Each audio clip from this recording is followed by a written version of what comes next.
नमस्कार। अनिबात के इस एपिसोड में श्रोता दर्शकों का स्वागत है। आज हमारे साथ है कुमार आनंद। कुमार जी, आप सेंटर फॉर सिविल सोसाइटी में काम करते हैं और आपके जो काम है सीसीएस में और आपका इंटरेस्ट, आप क्या काम करते हैं, थोड़ा आप दर्शकों को बता दीजिए। पहले तो बहुत बहुत धन्यवाद पंकज जी इनवाइट करने के लिए। गुवाहाटी मेरा पहली बार आना हुआ है और आपका ये सारा का इकोसिस्टम देख करके काफ़ी बहुत बढ़िया लगा। और हाँ, मेरा नाम कुमार आनंद है। मैं centre for civil society Delhi में एज अ सीनियर फेलो काम करता हूँ और मैं वहाँ एक टीम को लीड करता हूँ जिसका नाम एकेडमी टीम है, जहाँ पे हमारा मेनली काम लिबरल आइडियाज़ के अराउंड ट्रेनिंग देना और उसी आइडियाज़ के इंडियन हिस्ट्री को ज़्यादा डीप में जा कर के उसके बारे में पता करना, उसके बारे में नया स्कॉलरशिप करना, इन चीज़ों पे मोटा मोटा काम है हमारा। कुमार जी, गुवाहाटी में स्वागत है आपका और आपके आने का फ़ायदा लेते हुए हम ये डिस्कशन कर रहे हैं।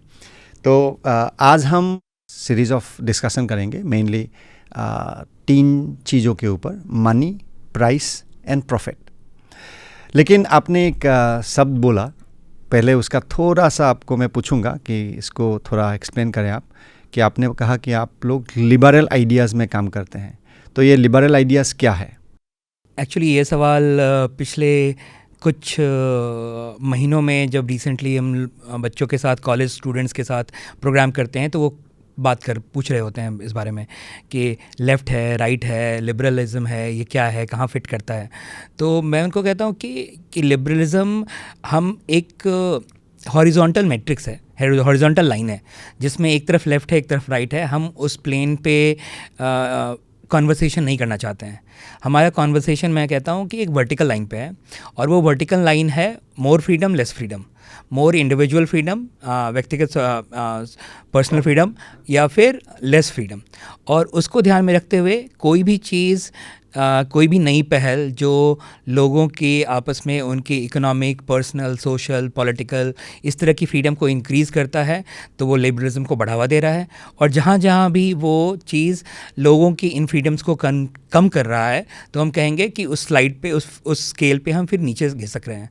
तो मैं कहता हूँ कि हमें उस हॉरिजॉन्टल लाइन पे नहीं देख करके बट उस वर्टिकल लाइन पे देखना चाहिए कि इंडिविजुअल फ्रीडम इंक्रीज़ कर रहा है, बढ़ रहा है, या इंडिविजुअल फ्रीडम घट रहा है, डिक्रीज़ हो रहा है।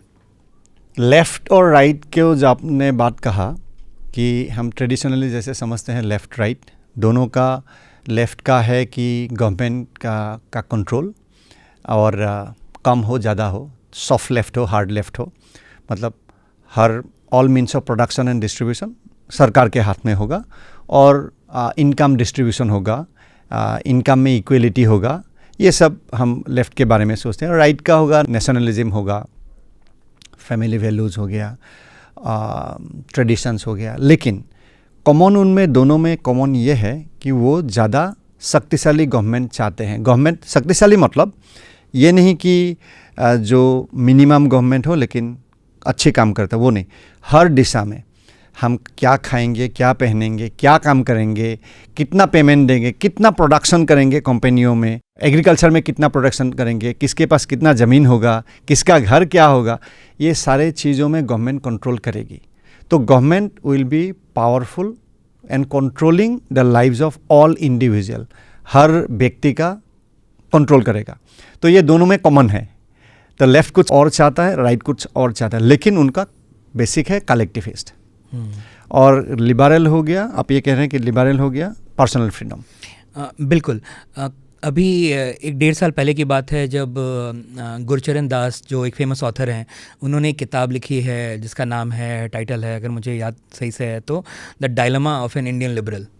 और उसमें उन्होंने यही इसी बात को डिटेल में चर्चा की है और कहा है कि as a liberal, as someone who champions individual freedom, जो ऐसा कोई जो इंडियन इंडिविजुअल फ्रीडम को चैम्पियन करता है, वो आज की डेट पे लेफ़्ट और राइट के में फंसे हुए हैं। तो ऑन द लेफ़्ट जो पार्टीज़ हैं उनको लगता है कि वो हालांकि कहते हैं कि हम पर्सनल फ्रीडम के केस में हैं, बट इकोनॉमिक फ्रीडम को वो उतना तवज्जो नहीं देते हैं। और जो राइट में हैं वो कहते हैं कि वो इकोनॉमिक फ्रीडम के लिए हैं, बट पर्सनल फ्रीडम को थोड़ा कंट्रोल करते हैं, थोड़ा कंजर्वेटिव हैं। तो वो कहते हैं कि एज ए लिबरल, जहाँ की हम बोथ पर्सनल एस्पेक्ट में और इकोनॉमिक एस्पेक्ट में, दोनों ही एस्पेक्ट में हम इंडिविजुअल फ्रीडम चाहते हैं, तो हम अपना घर कहाँ ढूंढें? ना तो लेफ्ट में घर मिल रहा है, ना राइट में घर मिल रहा है, और वो उनका डायलेमा है। तो आज के डेट पे अगर पॉलिटिकली बताएं तो हमारे जो चॉइसेस हैं उसमें एक लिबरल जो, और मुझे लगता है कि अगर आप हर इंसान से जाके बात कीजिएगा इंडिविजुअली, डिटेल में एक लंबी वार्तालाप अगर किसी से होगी, तो हर कोई मोर इंडिविजुअल फ्रीडम का पक्षधर होगा। हर किसी को ज़्यादा फ्रीडम चाहिए, कोई ये नहीं कहेगा कि मेरी फ्रीडम कम कर दो किसी भी एस्पेक्ट में। तो अगर उनसे डिटेल में ये कॉन्वर्सेशन किया जाए तो फिर ये लगेगा कि वो सब लिबरल हैं, और सब लिबरल हैं, लेकिन वो आज किस खेमे में या किस पार्टी या किस समुदाय के साथ अपने आप को पाते हैं, तो वो मुश्किल है कह पाना। क्योंकि पर्सनल फ्रीडम मतलब मैं क्या करूं, क्या ना करूं, क्या खाऊं, किस भगवान को पूजा करूं, मैं कितना क्या काम करूं, क्या प्रोडक्शन करूं, मैं अपना एग्रीकल्चरल प्रोड्यूस कहाँ बेचूं, ये सारी बातें उसमें आएगा। तो ये जो हम बेसिक्स में आज जो बात करने वाले हैं, तो उसमें हम लोग पहले मनी के बारे में बात करते हैं।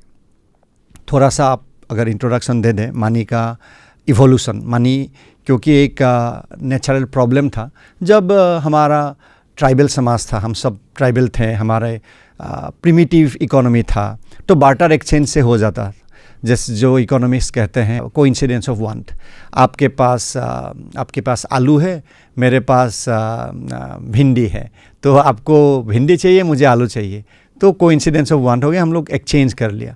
लेकिन जब ये थोड़ा थोड़ा कॉम्प्लेक्स होता गया तो हम डायरेक्ट एक्सचेंज नहीं कर पाए, तो उसके हिसाब से एक इवोल्यूशन हुआ, एक सॉल्यूशन निकला मनी। तो लेकिन उसके साथ जो आज मनी की कंट्रोल, क्योंकि सरकार ने पूरा का पूरा ले लिया, और मनी का एवोल्यूशन तो एक स्पॉन्टेनियस चीज़ था, खुद ब खुद निकला। प्रैक्टिकल प्रॉब्लम था, समस्या था, तो और एक सोल्यूशन निकल गया। लेकिन जब देखा कि ये तो बहुत बढ़िया है कंट्रोल करने के लिए, और सरकार के हाथ में चला गया, और फिर सरकार के हाथ में जाने से तो कलेक्टिविज्म के साथ जैसा बढ़ावा मिला है मनी कंट्रोल गवर्नमेंट के साथ होने के कारण, इस बारे में थोड़ा सा हम बात करेंगे। आप इवोल्यूशन से थोड़ा शुरू करना चाहेंगे? हाँ, इवोल्यूशन पे आते हैं। उससे पहले आपने जहाँ पे बात ख़त्म की उस पर बस एक चीज़ मैं ऐड कर दूँ कि हम कहते हैं कि मार्केट इकोनॉमी है, फ्री मार्केट है। जैसे धीरे धीरे हम ज़्यादा ग्लोबलाइजेशन वगैरह की तरफ बढ़े हैं, अभी थोड़ा सा पीछे आ रहे हैं ट्रेड और प्रोटेक्शनिज्म को लेकर, कि जनरली 21वीं शताब्दी का जो हिस्ट्री रहा है वो वैसा रहा है, और 1990 के दशक के बाद से। तो उसमें जब कभी भी हम कोई भी एक्सचेंज करते हैं तो उसमें एक हाफ, आप कोई गुड्स एंड सर्विस खरीद रहे हैं या बेच रहे हैं, तो उसमें 1/2 मनी है ना, 1/2 रुपया है, या फिर आपके बैंक अकाउंट का पैसा आपका डेबिट हो जाता है, किसी दूसरे के अकाउंट में क्रेडिट हो रहा है, चाहे वो UPI से हो रहा हो या कैसे भी। तो उसमें, और वो जो पार्ट है 1/2 50% ऑफ द एक्सचेंज का जो पार्ट है, वो सरकार के कंट्रोल में है। वो एक मोनोपोली कंट्रोल करती है। हमारे केस में reserve bank of India, ministry of finance, उनकी तरफ से कंट्रोल होता है। तो अब ये कहना, जहाँ पे 50% of her 1/2 of all exchange, तो किसी भी एक्सचेंज का आधा कंट्रोल्ड है, और उसको हम एक ये विडंबना है कि उसको हम फ्री मार्केट कहते हैं या मार्केट इकोनॉमी कहते हैं। तो जैसा आप कह रहे थे कि मनी का जो इवोल्यूशन है वो पहले तो डायरेक्ट एक्सचेंज हुआ करता था, कि इमेजिन कीजिए आप किसी टापू पे हैं, किसी आइलैंड पे हैं कोई, और उस आइलैंड पे केवल 2 ही आदमी रह रहे हैं, और 2 आदमी को आपस में एक्सचेंज करना है। तो उनको एक्सचेंज करने के लिए जब तक डबल कोइंसिडेंस ऑफ वांट्स नहीं होगा तब तक एक्सचेंज नहीं होगा, कि आपको भिंडी चाहिए और सामने वाले के पास आलू है, और जब एक दूसरे को चाहिए होगा तो एक्सचेंज होगा, नहीं तो नहीं होगा। और तो वो तो डायरेक्ट एक्सचेंज हो गया, जिसको हम बार्टर सिस्टम कहते हैं। और कल को वो 3 आदमी हो गए, 4 आदमी हो गए, टापू पे लोगों की संख्या बढ़ती गई, उसके बावजूद डायरेक्ट एक्सचेंज आप करते गए। लेकिन डायरेक्ट एक्सचेंज होने के लिए, बार्टर होने के लिए, वो एक नंबर ऑफ एक्सचेंज को सीमित करके रखता है। क्यों?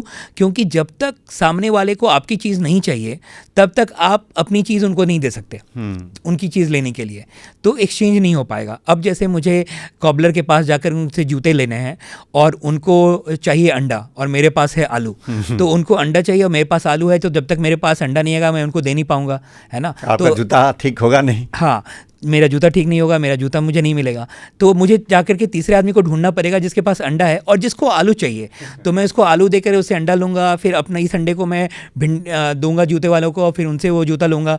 तो इस तरह के ढूंढने में बहुत ही ज़्यादा एक इनएफिशिएंसी है सिस्टम में, तो वो सिस्टम ये वो तब बैठे रहेंगे, आपका प्रोडक्शन नहीं होगा, आप गरीब रह जाएंगे। हाँ, तो नंबर ऑफ एक्सचेंज जो वॉलंटरी एक्सचेंज कहते हैं वो हो ही नहीं पाएगा, वो संख्या बहुत ही कम रहेगी, काफ़ी सीमित रहेगी। तो उसको ऊपर करने के लिए ये होता है कि इनडायरेक्ट एक्सचेंज में हम ऐसा, और मनी का जो एक डेफिनेशन है, जो उनकी जो परिभाषा है वो ये है, उसको कहते हैं, जैसे इकोनॉमिस्ट डिफाइन करते हैं और अर्थशास्त्री जो डिफाइन करते हैं कि money is a commonly used medium of exchange, एक ऐसा मीडियम ऑफ एक्सचेंज जो कि कॉमनली यूज्ड हो रहा हो।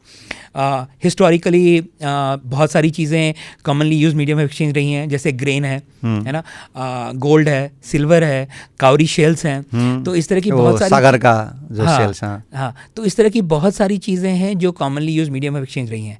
उनकी कुछ प्रॉपर्टीज़ होती हैं, प्रॉपर्टीज़ ये होती हैं कि उनको वो डिमांड में होनी चाहिए, उनकी ज़रूरत ज़्यादा लोगों को होनी चाहिए। हाँ, वो ऐसा चीज़ होगा, सबको चाहिए होगा, सबको चाहिए होगा, सब वैल्यू देते हैं। हाँ, और वो ऐसा चीज़ नहीं हो जो पेरिशेबल हो, जैसे अगर हम आलू और प्याज को रखेंगे तो वो तो कुछ दिनों में खराब हो जाता है, 1 महीने में खराब हो जाएगा, आपका पैसा खत्म। हाँ, अब गेहूं है तो गेहूं कुछ दिन ज़्यादा चल जाएगा, लेकिन उसकी भी सीमा है, 6 महीना, 1 साल, 2 साल, है ना, कैसे संभाल के आप रखते हैं वगैरह वगैरह।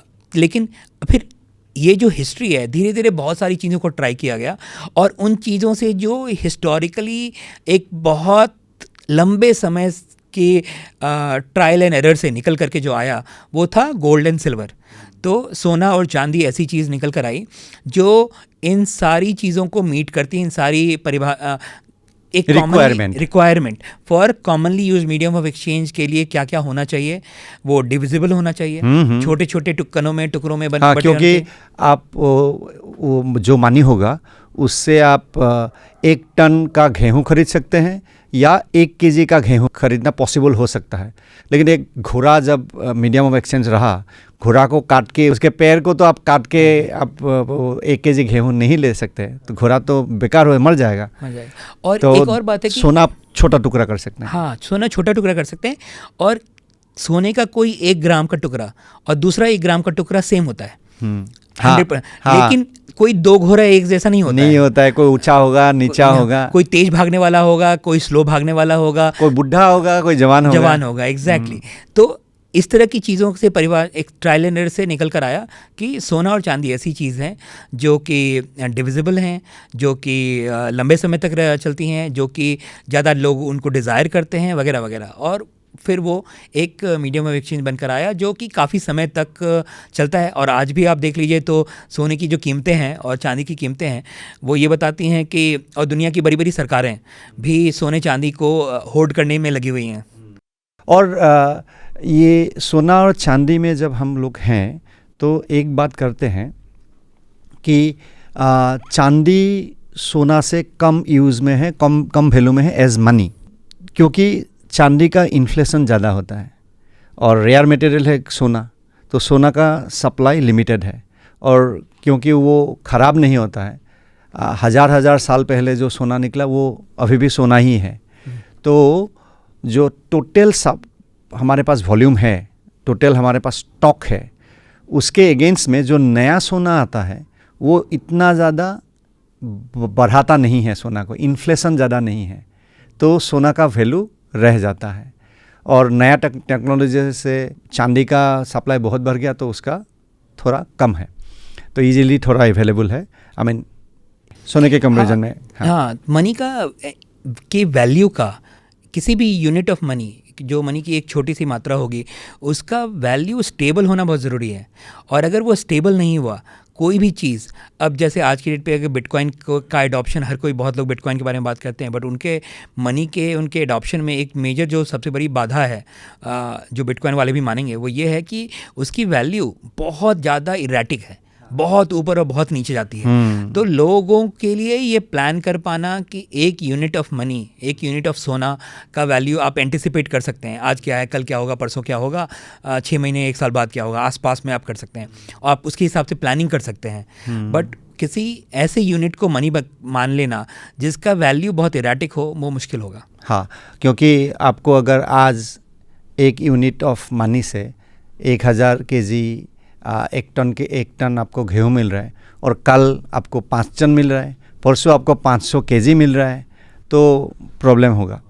एनीवे, तो ये बात हम लोग कर सकते हैं कि ये जो इन्फ्लेशन का बात है, इरेटिक सप्लाई तो है ही, वो एक बिटकॉइन का थोड़ा दूसरा प्रॉब्लम है, क्योंकि कोई देश ये छोड़ना नहीं चाहते। हम आएंगे इस टॉपिक पे कि देश क्यों कंट्रोल छोड़ना नहीं चाहता है, और बिटकॉइन का ये एक प्रॉब्लम है। लेकिन जो इन्फ्लेशन है, जो हमने अभी ये कहा था कि जब मान लीजिए जो ये सीसेल्स या किसी चीज़ जो हम लोग मिडिल एजेस में जो पैसा के हिसाब से हम कर रहे थे या एंशिएंट एज में, उसका नया टेक्नोलॉजी के कारण सप्लाई बहुत बढ़ जाता है। बढ़ जाने के कारण जो पैसा है, जो चीज़ हम पैसा मानते हैं, उसका सप्लाई बहुत ज़्यादा हो गया, तो उसका वैल्यू कम हो जाता है। तो उसका 10 यूनिट से हमें अगर 10 केजी का चावल मिल रहा था, अब 100 उस करेंट यूनिट से हम लोगों को सेम अमाउंट ऑफ चावल मिलेगा, उससे हमारा काम तो नहीं चलेगा, मनी वैल्यू कम हो जाता है। तो ये हो गया इन्फ्लेशन। तो ये इन्फ्लेशन का जो डेफिनेशन था वही बदल दिया गवर्नमेंट ने।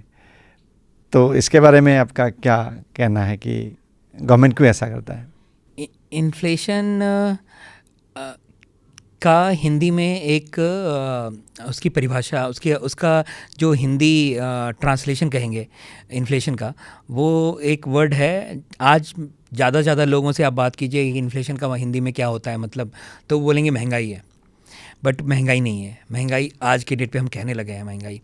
इन्फ्लेशन हमेशा से, इन्फ्लेशन का हिंदी वर्ड जो पुराने अखबारों में आप पढ़िए तो वो भी यही लिखते हैं कभी कभी कि इन्फ्लेशन का हिंदी वर्ड होता था मुद्रास्फीति, महंगाई नहीं।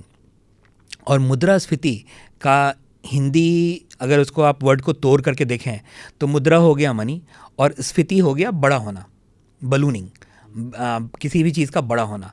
तो इन्फ्लेशन का हिंदी वर्ड जो मतलब है वो है मनी का बड़ा हो जाना, कि मनी का सप्लाई एक तरह से बड़ा हो जाना। हाँ, वही इन्फ्लेशन का मीनिंग था, वही इन्फ्लेशन का हिस्टोरिकल मीनिंग है, हमेशा मीनिंग वही रहा है। बट आज पिछले कुछ दशकों में उसका मतलब वहाँ से हटा करके महंगाई बना दिया है। तो एक इम्पॉर्टेंट चीज़ समझने की ज़रूरत है कि इन्फ्लेशन का 2 चीज़ है, एक है कॉज और दूसरा है कॉन्सिक्वेंस, कि उसका कारण क्या है और मतलब उसकी जड़ क्या है जिसके कारण इन्फ्लेशन हो रहा है। तो जड़ जो है वो है मुद्रास्फीति, मनी की सप्लाई को बढ़ा देना, वो है कारण, जिसके कारण कल को महंगाई होती है, प्राइस जो हम कहते हैं कीमतें का बढ़ जाना। तो कीमतों का बढ़ जाना ये एक इफेक्ट है, वो एक तरह से कहते हैं ना कि आपकी बीमारी का एक जो सिम्टम है एक तरह से। तो उसका जो डायग्नोसिस कीजिएगा, हमेशा रूट कॉज में जाइएगा कि इन्फ्लेशन का ये जो महंगाई का रूट कॉज क्या है, तो वो हमेशा दैट इज़ इन्फ्लेशन, वो है मुद्रा की मात्रा को बढ़ा देना, क्वांटिटी को इंक्रीज कर देना। तो आज के डेट पे हमारी मीडिया में या फिर लोगों की अपनी भाषा में, बोलचाल की भाषा में, हमने जब से इन्फ्लेशन को महंगाई बोलना शुरू कर दिया है और मुद्रास्फीति नहीं बोलते हैं, तो हमने कहीं मतलब को बदल दिया है। इससे हुआ क्या है कि महंगाई के लिए कौन रिस्पॉन्सिबल है, हम उसको जिम्मेदार नहीं ठहरा पा रहे हैं। हमें लगता है कि महंगाई, बारिश नहीं हुआ तो महंगाई हो गई, बारिश ज़्यादा हो गई, फसल खराब हो गए तो जिसके कारण महंगाई होगी। उसका महंगाई से कुछ लेना देना नहीं है। महंगाई का मतलब केवल एक और एक ही तरीके से महंगाई आती है, जो कि प्राइस का इंक्रीज़ है, वो है मनी के सप्लाई को बढ़ा देना। और हमेशा से हिस्टोरिकली हम हिंदी में उसको मुद्रास्फीति बोलते थे। तो अगर हम दोबारा उसको मुद्रास्फीति बोलने लगे तो लोगों को ये चीज़ ज़्यादा आसानी से समझ में आप कर पाएंगे कि कारण क्या है महंगाई का। तो ये आपका जो आपने अभी बोला ये आपका एक सवाल मांगता है, इट बेग्स ए क्वेश्चन। तो आजकल क्योंकि मुद्रा तो सरकार की कंट्रोल में है, ये हर दुनिया के जितने भी देश हैं इस पृथ्वी के सारे के सारे ने पैसा की कंट्रोल अपने हाथ में ले लिया है। और दोनों कारण हम देखेंगे एक ही है, पैसा कंट्रोल में ले लिया गवर्नमेंट और इन्फ्लेशन करता है, मनी का इन्फ्लेशन। तो क्योंकि महंगाई मनी सप्लाई को इंक्रीज करता है, इन्फ्लेशन के कारण प्राइस राइज है। तो गवर्नमेंट इन्फ्लेशन करता क्यों है, मनी सप्लाई बढ़ाता क्यों है? हमेशा से आप कह लो कि थोड़ा बहुत इतिहास में जाके अगर पढ़ें तो ये है कि राजा महाराजाओं के समय से भी जब सरकार को या किसी को भी अगर खर्च करने की ज़रूरत हुई, ज़्यादा पैसे की ज़रूरत हुई, तो वो कई 2 या 3 तरीके से ही आप ले सकते हैं। एक, आप टैक्स कर सकते हैं लोगों से कर वसूली के थ्रू पैसा डायरेक्टली ले लिया लोगों से, सिटीजन से सीधे पैसा दो। हाँ, टैक्स आज के डेट पे 30% है, कल को 40 कर दिया, फिर 50 कर दिया, तो ज़्यादा पैसा ले लिया। लेकिन वो उतना पॉपुलर नहीं होता है, लोगों को दिखता है वो, और लोग उसके अगेंस्ट में बोलेंगे, उनको दिखेगा और वो उसके खिलाफ में फिर आवाज़ उठाएंगे। यूएस का जो रिवोल्यूशन हुआ इंडिपेंडेंस के लिए, वो जॉर्ज III ने जो युद्ध के लिए टैक्स बढ़ा दिया, और कॉलोनीज ने अमेरिका के लोगों ने कहा क्यों देंगे हम टैक्स, वहीं से शुरुआत। King George. हाँ, तो वो एक तो तरीका हो गया, वो टैक्स करो लोगों को। दूसरा है कि आप उधार लीजिए, बोरो कीजिए किसी दूसरे राजा से, दूसरे कंट्री से, तो उसमें आप उधार लेंगे तो उनको आपको लौटाना पड़ेगा। आपकी के देश के जो सौदागर जो है, मर्चेंट्स, बिल्कुल कहीं से भी आप उनसे ले सकते हैं, लोगों से ले सकते हैं, बॉन्ड इशू करते हैं लोग, उसमें आपको फिर उनको लौटाना पड़ेगा।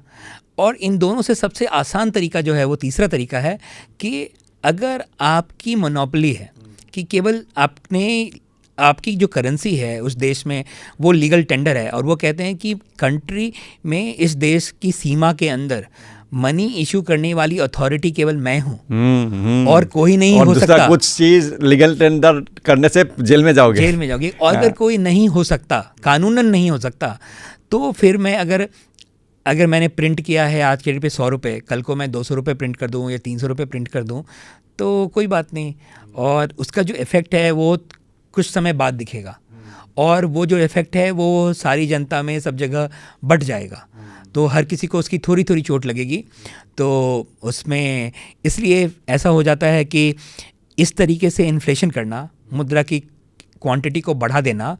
पहले जब गोल्ड कॉइन हुआ करता था तो राजा उसको डाइल्यूट कर देते थे, गोल्ड में कॉपर मिला दिया। ये रोमन टाइम में भी होता था बिल्कुल, तो वो मिला देना उसमें 2000 साल पहले भी ऐसा ही क्या करते थे। तो एडल्ट्रेशन बीच में होल कर दिया, तो उससे बट वो करने में लोगों को वो भी दिखता है। आज की डेट पे जो हमारी आज की जो मनी है, आज जो हम जो मनी यूज हुकुम का मनी है, हाँ, तो वो तो उसको फिएट मनी कहते हैं। तो वो तो आपके पास मान लीजिए आपके अकाउंट में 20,000 रुपये हैं, तो 20,000 रुपये आपके अकाउंट में, आप टच उसको नहीं कर सकते, फील नहीं कर सकते। आप जस्ट बैंक ATM में जाइए और मिनी स्टेटमेंट निकालिएगा, बैलेंस इंक्वायरी कीजिएगा, तो वहाँ दिखेगा नंबर, ये लिखा हुआ है 20,000, 20,000 रुपये हैं मेरे पास। आप उसको टच फील नहीं कर सकते। वो 20,000 रुपये आप निकाल सकते हैं एज ए करेंसी, है ना, लेकिन बहुत कम लोग, आज तो UPI से सारा कुछ, कैश का तो कोई काम ही नहीं है। तो उसमें जब कल को अगर सरकार उस 20 को सरकार ने पूरे देश में अगर 1 लाख रुपया इशू कर रखा है, उसको अगर 1,10,000 कर दे, किसी को पता नहीं चलेगा। 1,20,000 कर दे तो पता नहीं चलेगा। और इसका इफेक्ट है एक अनसीन टैक्स। तो सरकार मनी सप्लाई बढ़ा देता है, बढ़ाने के बाद महंगाई होता है, तो हम लोगों को एक सिंगारा, जब हम लोग छोटे थे 20 पैसा में हम लोग खरीदते थे। मेरा पहला सिंगारा मैंने खाया था 20 पैसे में। आज उसी सिंगारा के कितना है, 5 रुपया 10 रुपया कितना है, 15 टका है। सो 15 रुपया हो गया गुवाहाटी में, जो मैं 20 पैसा में खाता था। कितना गुना बढ़ गया भगवान, कितना 75 टाइम्स, 75 टाइम्स बढ़ गया है। टाइम्स हुआ ना, 75 गुना। हाँ, 75 गुना बढ़ गया है। तो वो सिंगरा तो सिंगरा ही है, सिंगरा तो सिंगरा ही है, मतलब पैसा का जो मूल्य है वो कम हो गया है। तो ये अनसीन टैक्स सरकार हर किसी का जेब से निकल लेता है। लेकिन सरकार ऐसा करता क्यों है? इंसेंटिव क्या है उनको? पावर में चाहिए रहना, मैं सबके लिए अच्छा कर रहा हूँ, मुझे वोट दो, मैं 10-10 गाड़ी लेके घूमूंगा। ऐसा है। नहीं बिल्कुल नहीं। जितना आप टैक्स करके हमेशा जो सरकार का जो खर्च है वो हमेशा उनकी जो टैक्स का रेवेन्यू है उससे काफ़ी ज़्यादा होता है। तो वो गैप को मीट करने का तो वही 2-3 तरीका ही है। सॉरी से अगेन, जो उनका खर्च करने का बजट वो ज़्यादा है इनकम से। हाँ। इनकम से हमेशा ज़्यादा होगा। जो रेवेन्यू और एक्सपेंडिचर जो होता है कि जो सरकार की जो आय है, आय नहीं बोलेंगे, उनका जो कर से जो उन्होंने कलेक्ट किया है और जो उनका उस साल में उन्होंने कमिट किया है कि हम इतना खर्च करेंगे, तो हमेशा आप देखोगे कि बजट जब कभी भी आता है, किसी भी, शायद ही कभी ऐसा हो कि किसी सरकार ने ऐसा बजट लेकर आया हो जहाँ पे ये लिखा हो कि हमारा खर्च हमारी आय कर को जो हमने जमा किया है कलेक्शन से कम है। हमेशा जो खर्च होता है वो ज़्यादा ही होता है। तो वो जो गैप है उसको मीट करने के फिर वापस वही तरीके हो जाते हैं। और पॉलिटिक्स में ये है, हमारे इलेक्टोरल पॉलिटिक्स में ये चीज़ निकल कर आती है कि आपको लोगों को खुश रखना है, आपको अपनी पार्टी के लोगों को खुश रखना है, आपको अपने आप खुद को खुश रखना है, आपको रीइलेक्ट होना है। इन सब चीज़ों के लिए ये सारी चीज़ें करनी पड़ेंगी। अभी बिहार में इलेक्शन हो रहा है तो आप देखेंगे कि हर पॉलिटिकल पार्टीज़ एक दूसरे के आगे बढ़ बढ़ कर फ्रीबीज़ देने में लगे हुए हैं। तो ये सारे खर्च का कहीं ना कहीं से तो खर्चा आएगा। तो उस को मीट करने के लिए आप देखोगे कि हमेशा सरकारें डेफिसिट में ही रहती हैं और वो डेफिसिट को पूरा करने के लिए फिर आप वन ऑफ द तरीका ये है कि आप इन्फ्लेशन कीजिए, मनी की मात्रा को बढ़ाइए, मुद्रास्फीति कीजिए, मुद्रास्फीति कीजिए। हालांकि ये जो है हम रैप अप करते हैं इसको कि जो जब इन्फ्लेशन रहेगा, मुद्रा का मूल्य कम हो जाएगा, तो लोग सेव करके कैपिटल बिल्ड करके अपना प्रोडक्टिविटी बढ़ाने में थोड़ा संकोच करते हैं। क्योंकि अगर मैंने 5,000 या 1,000 हर महीना बचाते गया, मैं एक किताब से मैं उदाहरण देता हूँ कि मैं ये फिशिंग रॉड से, हिंदी में क्या कहते हैं, फिशिंग रॉड को फिशिंग रॉड ही बोल देते हैं अभी फ़िलहाल के लिए। अच्छा, फिशिंग रॉड को लेके आप मछली पकड़ रहे हैं, तो आपको अगर नाव होगा तो आप अंदर जाके, सागर में हो या नदी में हो, और अंदर जाके आप कर सकते हैं और पैसा जमा के करके आप बड़ा सा नाव बनाएंगे तो वो फिशिंग नेट से आप ज़्यादा मछली पकड़ सकते हैं। लेकिन वो जो चीज़ चाहिए, नाव चाहिए, छोटा नाव, बड़ा नाव, उससे भी बड़ा नाव, उसके लिए कैपिटल बिल्डअप करना चाहिए। लेकिन अगर ऐसा हुआ कि इन्फ्लेशन बहुत ज़्यादा है, 10% इन्फ्लेशन अगर है, तो आप पैसा जमा रहे 1,000 का मूल्य, आपका नेक्स्ट साल वो 900 हो गया, तो धीरे धीरे तो कैपिटल बिल्डअप करके आपका प्रोडक्टिविटी नहीं बढ़ता है। तो ये, और आपका जो मार्केट सिग्नल है कि एक चीज़ बहुत डिमांड में है इसीलिए उसका मूल्य बढ़ रहा है, तो मैं भी वो चीज़ बनाऊं और मार्केट उसको खरीदेगा, ये सिग्नल भी गलत आता है। बिल्कुल।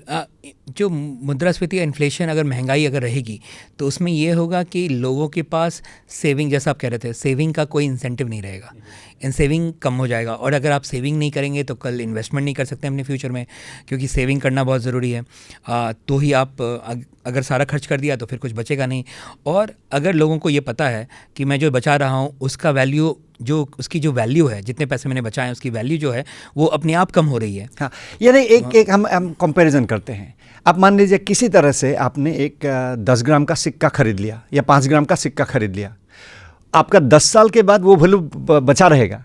लेकिन जो आपने कितना हो गया, 10 ग्राम का कितना हो गया, 1 लाख, मान लीजिए 1 लाख हो गया, 10 ग्राम का एक सिक्का 1 लाख रुपया। अब अगर 1 लाख रखते हैं, 10 साल बाद वो जाके आधा हो जाएगा, वो 50,000 जैसा वैल्यू हो जाएगा। लेकिन सोना अगर आप खरीद के रखते हैं तो वो सोना का जो वैल्यू था वही वैल्यू रहेगा। तो ये कॉन्ट्रास्ट है इन्फ्लेशन का जो मानिक है। 1957 में जो 100 रुपये का वैल्यू है, आप डेटा देखेंगे तो मैं जो कंज्यूमर प्राइस इंडेक्स कहते हैं, जो मुद्रास्फीति की दर नहीं बोलेंगे बट महंगाई की दर आप मान लो, जो महंगाई की जो दर है वो CPI, जो कंज्यूमर प्राइस जो हम खरीद बाजार करते हैं तो उसमें जो खर्चा जो हर साल बढ़ता रहता है, तो CPI जो गवर्नमेंट रिपोर्ट करती है उसका जो डेटा 57 से अभी तक का देखेंगे तो 1957 में जो चीज़ 100 रुपये की थी, ये आपके सिंघारे वाले उदाहरण से मिलता जुलता है, तो उसका वैल्यू आप इमेजिन कीजिए कि 2024 में क्या होगा। कितना हुआ है? वो 100 रुपये की जो चीज़ आप 100 रुपये से का वैल्यू, इंडियन रुपी 100 रुपये का नोट, उसका वैल्यू 2024 में घट करके 98 पैसा बच गया था। यानी कि 99% से ज़्यादा उसका वैल्यू इरोड हो गया है। 57 100 रुपया मतलब 1 पैसा जैसा हो गया। 98 पैसा का मतलब है 0.98 रुपी, 0.98 यानी 1 रुपया से कम। हाँ हाँ 0.9 और 100 रुपया का 1 रुपया से कम हो गया। हाँ 100 रुपया का वैल्यू 98 पैसा हो गया।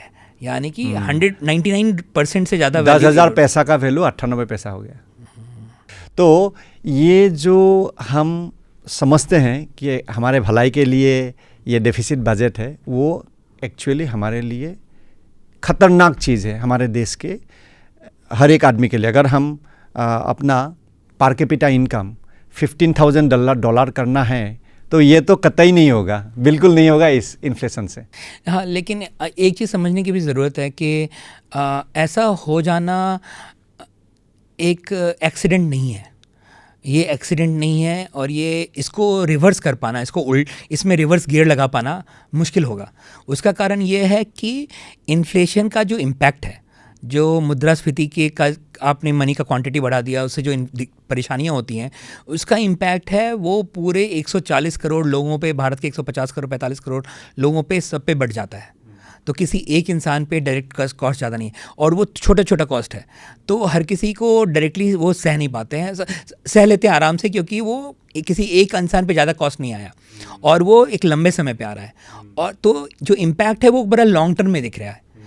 आपका जो 20 रुपये का 20 पैसे का जो समोसा था, सिंगारा था, वो एक ही दिन में बढ़ करके 15 रुपये नहीं हुआ है। हाँ वो कितना 40, बिल्कुल 20 से पहले 40 पैसा हुआ होगा, 50 पैसा हुआ होगा, धीरे धीरे बढ़ा है। तो धीरे धीरे आप एक साल गए, अगले साल वो 20 का 30 पैसा उसने मांगा, तो आपने बोला चलो दे दिया, फिर धीरे धीरे। लेकिन जो इस तरीके के पॉलिसीज़ को फॉलो करके सरकार, जो ज़्यादा मुद्रास्फीति की पॉलिसी को फॉलो करके जो ज़्यादा एक्सपेंडिचर करती हैं, अपने कर से ज़्यादा जो कलेक्ट किया है उससे ज़्यादा, तो उसका फ़ायदा लोगों को वो अभी दे रही हैं, कुछ लोगों को, जिनसे उनको वोट की उम्मीद है, जिनसे उनको कोई फ़ायदे की उम्मीद है, और जो नुकसान है वो सब लोगों में बटा हुआ है। तो इसको एक इकोनॉमिक्स में एक टर्म है कि कॉन्सेंट्रेटेड बेनिफिट और डिफ्यूज्ड कॉस्ट। तो जो कॉस्ट है वो डिफ्यूज्ड हो गया है सब सारी जनता में, और बेनिफिट जो है वो कुछ लोगों पे सीमित है। तो जिनको तो लोगों को दिखता नहीं है, लेकिन ये बहुत ही डेंजरस है और देश के लिए बहुत ही खतरनाक है, और इसे लोगों को समझना है। अगर नहीं समझेंगे तो हम लोग विकसित देश कभी भी नहीं बन पाएंगे। और आपने जो टर्म दिया था वो बिल्कुल सही था, अदृश्य टैक्स। हाँ अदृश्य, अनसीन टैक्स। तो हम लोग ये मनी के ऊपर का डिस्कशन, जो हमारा 3 पार्ट का डिस्कशन है, ये यहीं पे ख़त्म करते हैं, और हम लोग अगले जो प्राइस का डिस्कशन है उसमें चलेंगे। Thank you so much. बहुत बहुत धन्यवाद।